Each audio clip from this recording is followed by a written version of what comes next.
Hello, this is Damian Pardo, and I'm the District 2 Commissioner for City of Miami. And today, as my guest, I have the great pleasure of having the one and only Javier Gonzalez, who is our community liaison for Coconut Grove and part of our office, here to talk about Coconut Grove. Yeah. Yep. We're ready to go. Take it away. Take it away. Oh, wow. This is really on the quick. I like this. It is. Yeah, this is very, like very District 2. Exactly. Let's go. Let's do it. I think one of the things that we should start off with is one of your goals early on was to make sure that all of the liaisons and all of our office was are available to the public. And as such, that is really what we have been rolling out. We have 3 liaisons. We have one for Coconut Grove. Ta-da. Then we have also one for Brickell, which is Alex, and then we have the Edgewater Morningside, which is Bradley. And she also does downtown. And downtown. Yeah. So I think by doing this, you've created this synergy that we are working towards resolving a lot of the issues for residents at the immediately. And so explain how that looks like for you. Like, what does that mean for you that we're responding to residents and in a high level of service?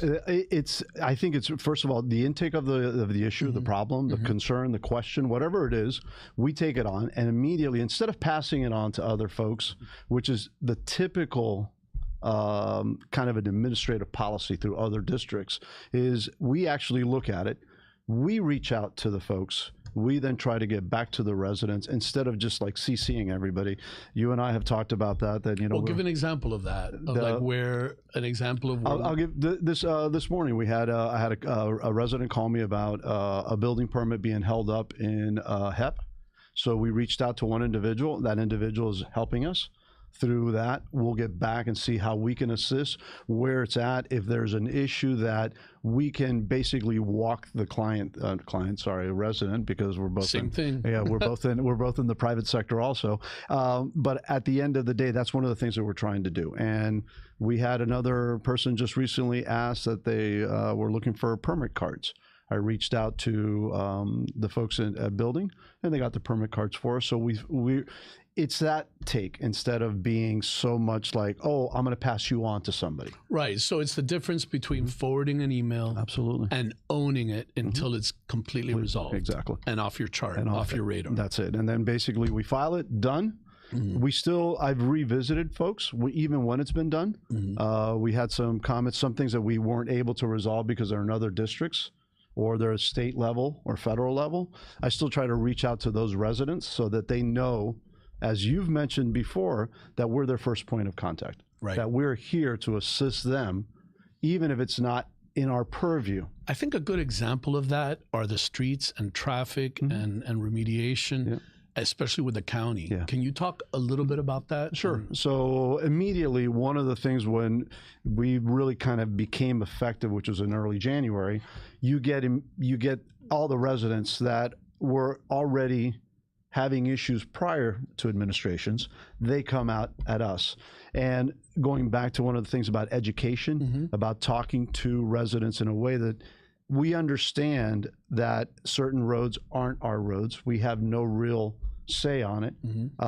So county actually owns these particular roads, which is Bayshore Drive and Main Highway. But I got good news on that. So because we got involved, because we pressured county is now funded the 2 crosswalks that we have been after for, 5-6 years. And where are those crosswalks? Those crosswalks, one of them is on Aviation. Aviation is the one that has a light. There's one on Mary, which is the worst one. There's one on Mary, and then the other one is on Darwin. On Darwin Street. So those have been funded now, and District 7, the Commissioner's Office, because they realized the issues that were there, because we engaged with District 7, which is the county, and my counterpart, and brought him on site and got him in front of residents. And the residents then realized that we only had X amount of things that we could do. I think that's a good example of cross-county, state, that we're engaging in a way that before It wasn't. It was just passed on. So it comes to mind, obviously you've been very involved. Mm-hmm. You've run for commissioner yourself. It comes to mind as you talk about all of this, as you speak about all of this, it's a great amount of detail, a great amount of follow-up, great amount of work. Why do you do this? Why do you want to do this? I think at the end of the day, we're both from the private sector. Obviously, professionally, I'm a real estate agent. We're in the customer service business, and I've been doing it since I was a kid. And to me, it's a natural flow, and it's our community. I live in that community, so because living in that community, we really want to make our community as the best community of in our area. And I think that educational standpoint, just making sure that you're engaging with residents, because a lot of stuff is just information. The garbage cans. Oh, my garbage didn't get picked up, or my recycle didn't get picked up. Yeah, because the schedule was changed. Yeah. Oh, no, I didn't know about it. Okay, we sent out 100 letters, but let's do it again. Yeah. Let's just keep doing those things. And a lot of the stuff that you think, the glamour, there's really not a lot of glamour in this job. There are certain times when you feel I agree. Oh, there's like certain times there's, oh, this is a great job. No, this is filling potholes. Right. How many potholes have we filled? Yeah. Okay. Basically trash issues. And then just inform swales and medians, and we have a new rapid response team so that we can get out there. Talk a little bit about that. So before we used to have net offices back in the days, and then the net office actually came to us, and that was legislation. Some people were kind of disappointed with it, but we've then created a rapid response team that we have 2 trucks. They're very fancy, by the way. Okay, they're very, very fancy. If you see them running around, they're white and orange, and they're actually very, very good. So we have a team for 4 individuals, and they are run by one of our office staff, Carl. And basically, we're now starting to schedule where once a week they're in downtown Morningside 3 times a week, and then 2 times down in the Grove, and then reverse it. And Brickell as well. Brickell, yeah. So these folks are there so that when something is missed or something happens that's trash related or just anything that you get, like a dump or anything, they're there to respond. And again, it's that service that we are doing in this. And I think it's important for people to know they can just contact our office. Yep. So you don't have to go through 311. You don't. When it's something like, especially illegal dumping, which people get very frustrated about, we're able to solve it same day. Right. And that's definitely a high level of service. Yeah. We're getting there faster. And I think, again, the culture of the office that you've created is it's hands-on, like all hands on deck. And we're out there to take care of our, the residents. And I think that's being passed on to the other liaisons, because I see their interaction. Yeah. And I see they call me from experience standpoint, because I'm old and they're young. And they say it every once in a while, by the way. So I think that experience, the office has a great deal of experience in solving a lot of issues, and I think that's important. And you can tell. I mean, we're hearing that from residents. What do you think are right now the biggest challenges for you? Oh, speed of government. Yeah.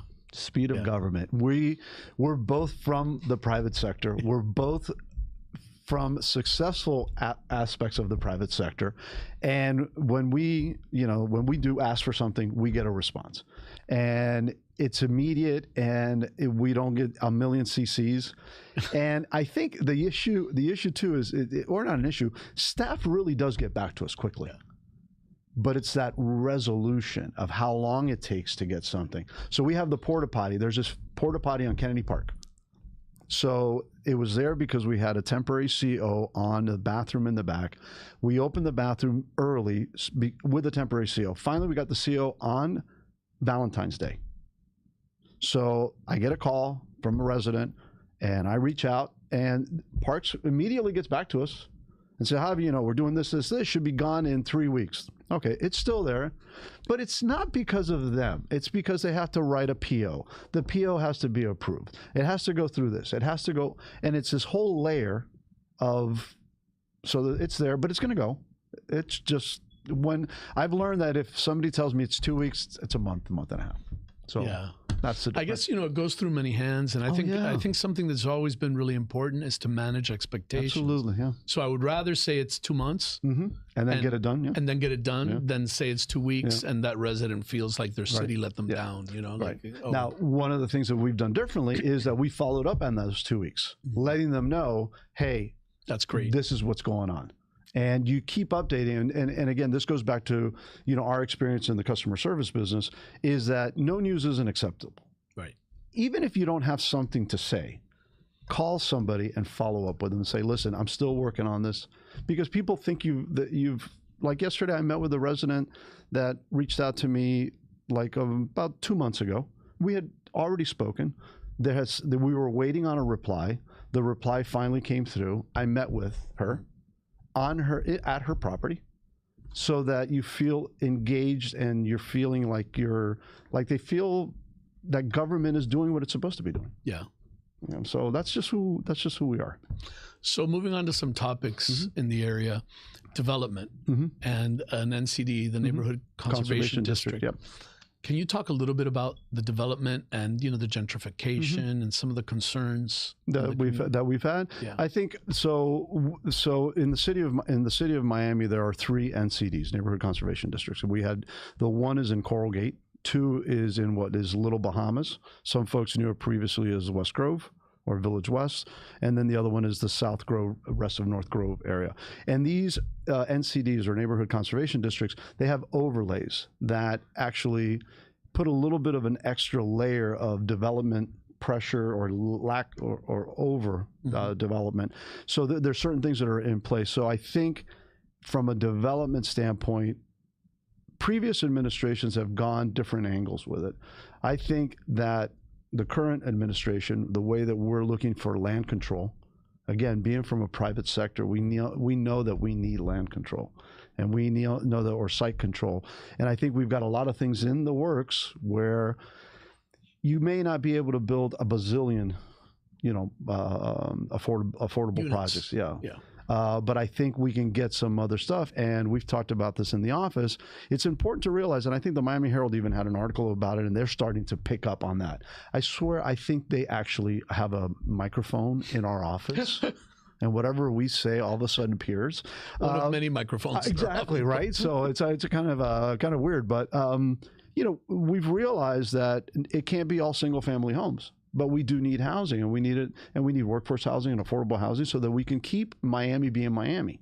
Yeah. And I think that's very critical. But I think the perception has to evolve.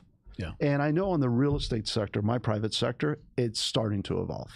Yeah. But I think now we have to bring it into the to the public sector, or the public sector, so that we start to not just say, hey, listen, these are all going to be single family homes. But I know that we've got a lot of stuff coming on. And to make sure that we continue to, make Coconut Grove. And I think that's important. So moving on to a couple of passion projects. Okay. Let's talk about the Playhouse. Playhouse. There's always a lot of interest. Yes, there is. There's a lot going on. I think the latest iteration was that the county plan was allowed to move forward, and I think there's a legal challenge on that, off in the wings. So where are we at? And what do you see happening? Yeah, I think so. I've been involved with the Playhouse issue going back to probably when it closed in 2006. I was there when the state gave it back, and we did the little wraparound with a yellow ribbon. So we did that. Back then, I think the mayor was Regalado. So that kind of pushes you that far back. I think going back, I think folks have to understand that this is a county project. And that county is the one that runs it. So we get a lot of static, a lot of pressure. What's going on? What's this? All we control is the parking garage. And we have committed to making the prettiest, the nicest, the most accessible parking garage in the history of Miami-Dade County. But on the other side of the Playhouse aspect, our big push has always been, because of resident input, is protecting the backside, protecting Charles Williams Thomas. And some design changes have already taken place because of that passion involved. Not not only from to kind of have it integrate into the neighborhood. And also soften the impact, traffic impact. And then I start to think to myself, there's two sides of this, right? So the county's running a 300-seat theater, give or take. You have activists that want 1,000-seat to save what's there, which is 1,100, something like that. And then I think to myself, if we're trying to protect the back, which is Charles, Williams, and Thomas, a 300-seat theater is a lot smaller. What are you going to do, put a 1,000-seat theater? And then how are you going to protect the backside? Is there a plan for that? I've never heard a plan for that. I've only hear about save the theater. Okay, then how are you going to soften the impact if you get 1,000 people to go to a theater? Right. So I think that's really it. And again, I think it's information. We get that information out there to our residents so that they know this is what we're working on. This is what we can control. We're going to be having a meeting where we're going to bring in counties. So I think that's important to note that there is going to be, I mean, our commitment there is to make sure we do a meeting at City Hall where we invite all parties. We'll also do a geofence in the area, and we will take a poll on the most controversial items. And all of that feedback is going to be handed over to our partners in the county. Absolutely. For them to work with it as well, because I do know that they're interested in that kind of information.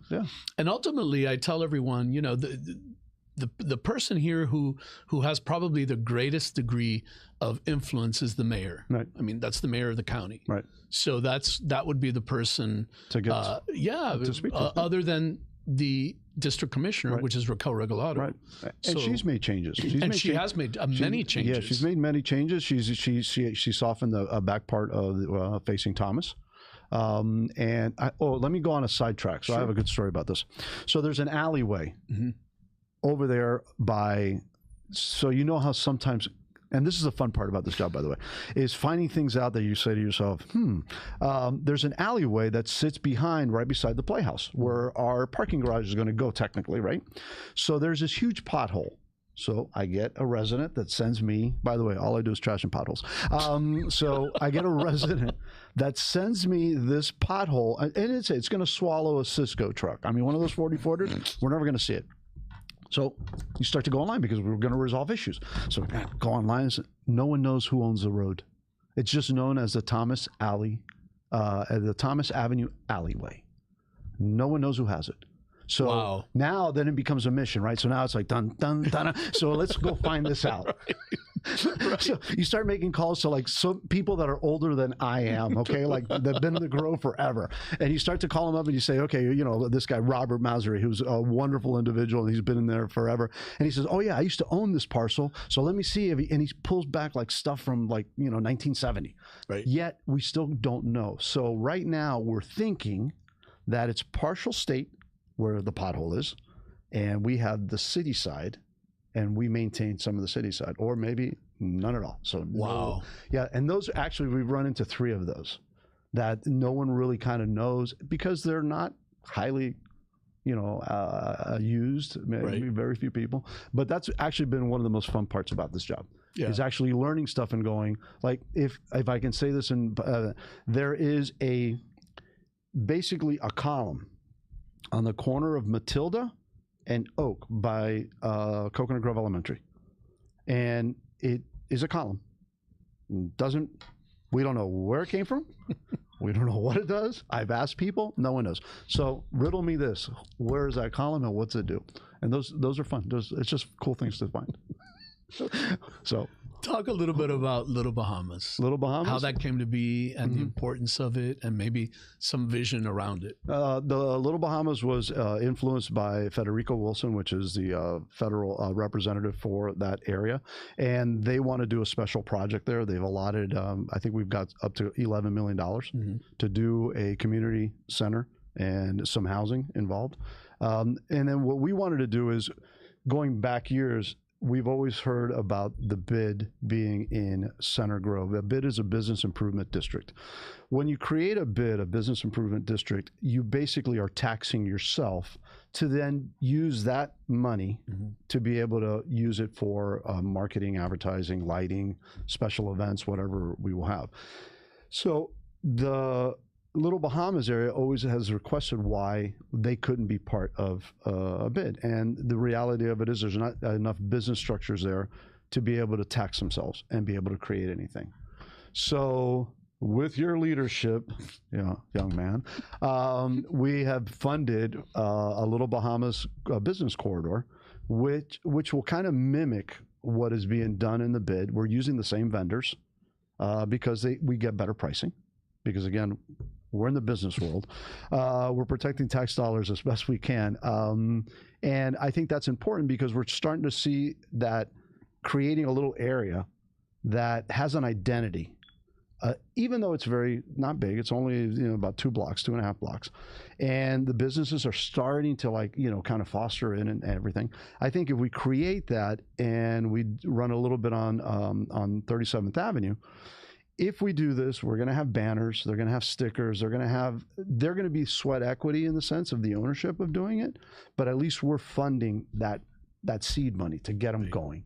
Right. And I think, when we presented it, you were on board with it. You've actually expanded a little bit more of what you want to do, giving me more work, by the way. Just want to point that out. But I think that's actually a really, really good start. And I think when we have our rapid response team go in there and, clean the streets and be on a monthly schedule, the community sees that. And it goes back to, the philosophy. We're out there. Right. It's not like we're just behind a wall. No. And it's just not behind the dais. Right. We're engaged on the day-to-day, stuff that the residents see. And I think it's also important from the big picture perspective for everyone in Miami to understand that Bahamians were a central part, a core part of our foundation For sure. as a city. They're on the signature. Exactly. And to keep that legacy alive and to learn more about it. There's so much history in Little Bahamas. And we've asked the Greater Miami Visitors and Conventions Bureau for a potential partnership. We would love to see big buses come through Little Bahamas the way it does in Little Havana and start building an area where, you can have fried conch fritters, you can have pop-ups, you can have economic activity aligning with the idea of this Little Bahamas neighborhood and the history and culture and legacy that really belongs to all of us. Yeah, I think on that topic too, a lot of you see a lot of the vacant land over there. We have a couple of owners of those lands that are actually willing to partner with us, and just as long as their insurance is covered or whatever, they're willing to open up some of the lots. We have one particular developer who owns a property on 37th Avenue and Grand Avenue, who's actually offered it to us. Yeah. I mean, we did the little Christmas. Yeah. Well, he gave us the electricity. Yeah, that's fantastic. And again, and he's willing to do stuff because at the end of the day, he believes in the community because he's also a local guy. We're going to meet with somebody tomorrow that is also local that is trying to get things going in that area. So I think all of that investment, that human capital investment, I think will go a long way to what we're trying to accomplish for residents. And again, very important. It's resident mandated, not mandated, but their ownership. Right. It's like they're the ones that are coming and saying, "Hey, how can we do this?" And I think that's critical too. Wanted to bring up the Commodore Trail. Okay. And maybe where we're at. What are some of the challenges? What is it? County. Right. Our challenge. But what is the Commodore Trail? Some people may not even. Right. So the Commodore Trail, if you've ever walked down Main Highway, and if you've ever gone down Bayshore, and if you go down the main drag down South Bayshore, there is a trail, and that is the Commodore Trail. And that trail goes all the way to the Cocoa Plum Circle. Yeah, it does. And it goes back through. That, when I used to get residents that came in and didn't know the area, I said, listen, if you just walk on that trail, keep the water to your right, you're going north. If you keep the water to your left, you're going south. And you can walk all the way to Fairchild Tropical Gardens. And even a little bit further if you get a little creative with the walking. So I think that trail, it is county run. They do have some projects for it. We're trying to get more signage, more of the historical component. But then we run into not legalities, but challenges. So what's the main challenge we have there? All right, so the main challenge is little scooters, 12-year-old kids on little scooters. Yeah. And then, so these are the challenges that most people don't see. Right. These are the things that we deal with on a day-to-day. Or the trade-off between creating a broader trail and a tree. Yeah. Something's got to give. Yeah. What do we do? I have a hilarious story about, this goes back way back. And this goes back to Jimenez and Sarnoff. So all those pavers that are on there, even though it's county, it is part of the bid. So we actually put those in. So the little trees So we did those. So we maintained those. So one time there was some bricks that had kicked up, and somebody like fell, and the city commissioner went after the county, and the county mayor said, "You have a problem with that? Hold on a second." And they went over there, and like, they don't do pavers, they do asphalt. And they went in, cleared it out, asphalt. Oh They boy. had 2 trucks there to asphalt. So those are the challenges that most residents don't see. And I know with Commodore Trail, they're kind of trying to attack it little by little, starting with what's most easily to get done. Yes. Yeah. And then work their way up. And they're doing a great job raising money. And there's a great organization. Yep. I think they're using the model that Meg Daly used for the underline. Yeah. So what ends up happening is they are doing it in a way where it's going to be piece by piece part, and I think that's going to be very, very important. We do have a project coming up towards the tail end on 17th Avenue, running all the way to Mercy, which is county is now running it. So I think that hopefully they'll pick up. But I know that they have a group of individuals that are very, very active, and it's like everything. If we get community behind a project that they can bring to us, that we can then help them maneuver the intricacies of what's out there, I think it makes for a better working relationship. And I think that's what's happening over there with the Commodore Trail. But that's a trail. And I know something always Grovites care about is the issue of redistricting. Do you have any idea where we're at? No, because it's quiet. So there is a lawsuit. There is a lawsuit out there that you probably know a little bit more than I do about it. But I know that the Grove wants to stay the Grove. Right. It's always been that way, even when I was chair of the village council, even when we go back, 20 plus years. So Coconut Grove's history. So we feel that we were taken away because the city of Miami annexed us in 1925 or somewhere around that time. So we were annexed by the city of Miami. There is no de-annexation process, by the way, because we went that route in 1991, and that's how the village council became, because we were going to secede from the county. I remember. Remember? And some say if not for Hurricane Andrew, they probably would have. And then one of the concessions was the Coconut Grove Village Council. And then after that, we have one commissioner who always loves to say, no one has ever come out of District 2, blah, blah, blah, blah, blah. And we have to realize that the district started in 1997. Right. And then that's when a District 2 commissioner, which covered Coconut Grove, became. So the Grove is very passionate simply because of that. We just like Little Bahamas feels sometimes that they're not looked at right. Same thing with Coconut Grove. Coconut Grove is why are you cutting into us? Yeah. We've been a city. And what I can say about that, the whole lawsuit, is that District 2 specifically instructed the city of Miami to settle. Yeah. And so that kind of took the entire process in a different direction. Okay. And which means that all the commissioners get to weigh in. So I actually feel more hopeful that there'll be good things for Coconut Grove in the future because the direction of that was changed entirely. Yeah, and we can't conclude a show without talking about Verick Pool.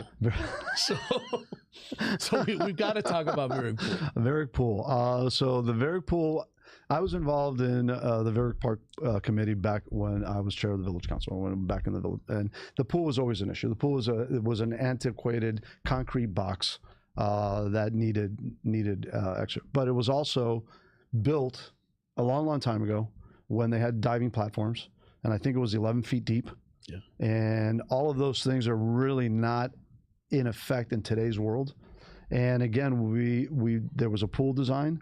There was a consensus on it. It went through 3 or 4 different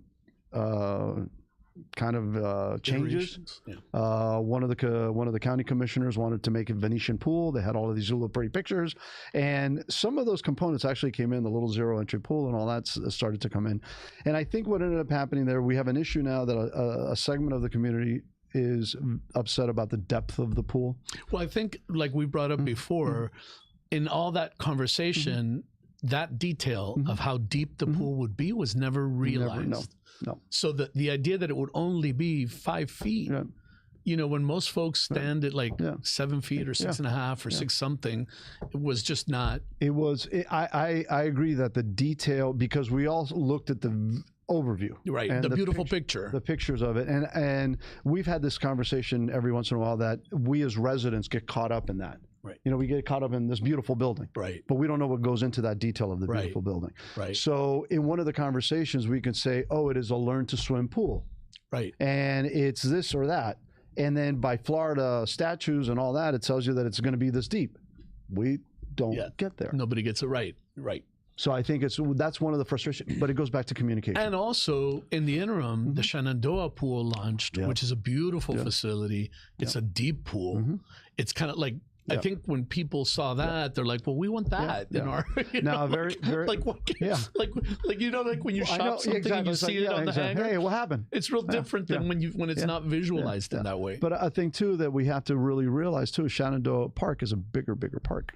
It's right. A lot no, absolutely. It's a completely different thing. But the idea, it was a setup. Yeah. Listen, the idea of being able to have competitive swimming and water polo and some of these other things really struck a chord in the neighborhood. Yeah. And I think you'll agree, most people just want something much deeper. Yeah. And what's there in that design doesn't fit. Yeah, doesn't fit what a group of individuals has been, fighting for. Yeah. So I think, but again, I think it goes back to that communication. Right. And I think we as an administration and what we've been tasked by you is that get information out there and get as much information out there. County road, state road, we could go on and on about this. And then the other thing that we're working on. So where are we at on Verick Pool? Verick Pool, we were having a meeting on Friday. So Friday with OCI. By the way, if you're in government, you learn all of these great acronyms. Office of Capital Improvements. Exactly. That's what I say. We always say the acronym, and then we have to follow it up with what it is. And before they were something else. So, but we're going to be meeting with them on Friday to get an update. Yeah. Because we did have a public meeting on the 5th. We've already had 3 meetings. Yeah. About the good thing about the public meeting on the 5th is that the actual designers and architects and engineers were there. Yep. So they heard everything and they walked away. They got an earful. Right. So we're waiting to see what can we do that's most cost effective, but still really being able to deliver to the community a pool that it wants. Right. And it's not going to be easy. No, nothing is easy though. Yeah, no, nothing. But it needs to be done. Yeah, but that's why we're here. Yeah. And then the other thing we're working on, which you didn't mention, which is also about the historic, is the Mariah Brown House. Yes. All right. She was one of the first black homeowners, and that project had been stalled. And it's a designated historic home. And it's gone through 4 or 5 commissioners with nothing happening. We're making it happen. Yeah, that's great. We set aside funding. We've set aside, which is always the biggest critical issue, is funding. And we've already gotten a contractor change. We've already basically registered it as a vacant. We brought it to compliance, which it wasn't compliance. So we're hoping to get that project rolling sometime mid-summer. Yeah. And then hopefully we can get it up and running. And one of the nice things that we did too, and I think this is important, this is a community that feels every once in a while betrayed, or just the fact that they're not being heard. Is we went in, instead of saying, hey, we're going to run this, it was like, no. What we're going to do is facilitate the build out. And then once it's built, it's yours. Right. It's for you to run. And that goes back to a lot of the things we're talking about. We're here just to give you that. Then it's community. Right. It's organizations. It's who's been running this. We're here just to give you that little push. Right. And I think we're getting it done little by little. I think so too. And I think also it's very important for people to recognize that while I'm the commissioner, it might be my name somewhere here or there. It's our office staff, our chief, our deputy chief, absolutely. Everybody there. You are the person that does everything in Coconut Grove. It's important for people to appreciate that, because it's not the commissioner. It's not me. Yeah. And at the end of the day, they're dealing with the most important person when they're talking to you, not me, because you have all the information and you're the one who's going to do the work. No, that's absolutely absolutely. But you've also instilled that culture. I've been around for a long time. I never supported any candidates. I ran against candidates because I felt that they didn't have that. You come in and you actually, offer the ability to liaisons to be able to operate and to my role is to support you. Yeah. And support the chief of staff. But that isn't the typical. Yeah. And that's the thing. That's a difference. And that's a cultural difference. And it's very, very important. And it's really fun to watch Alex and Bradley evolve. Yeah. And they're starting to get into it, and they, like I said earlier, they call me and stuff, but you can tell that this is how it's going to be done, and they're not in the office as much. They're out on the field, and that's where we need to be. So Absolutely. So I think it's doing well. But Well, listen, thank you for being here. Thank you for your time. I'll be here tomorrow. Thank you to all the viewers. Thank you for joining us for the We Can Do Better show, and we look forward to seeing you again next week.